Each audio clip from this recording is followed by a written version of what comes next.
আমি বিকাশানন্দ সেতু সকলকে স্বাগত জানাচ্ছি চিত্রশালা পেজ থেকে। আজকে আমরা আবারও একটি ল্যান্ডস্কেপ নিয়ে কাজ করছি।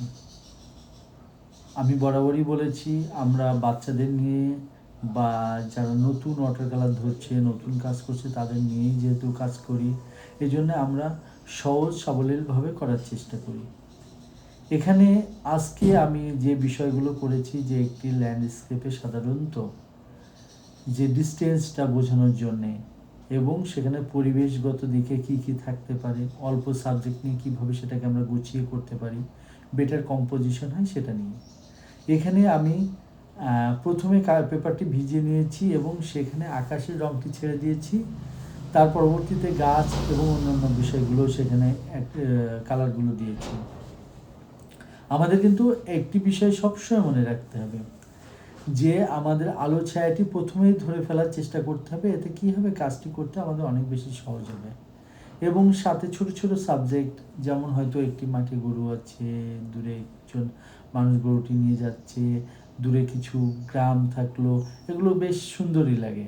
এবং সেখানে হালকা আলো ছায়ার ব্যাপারটা থাকলে খুবই ইন্টারেস্টিং হয়ে যায়, খুব অল্প কাজে।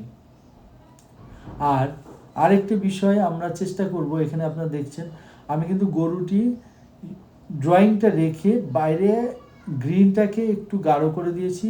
গরুটা কিন্তু আমার খুব ইজিলিতে কোনো কালার না দেওয়াতেও বের হয়ে গেছে। এবং গাছটিতে ঠিক একইভাবে আমি যে লাইটের দিকটাকে আমি লাইট রেখে ডার্কের সাইডে শুধুমাত্র ডার্কটা একটু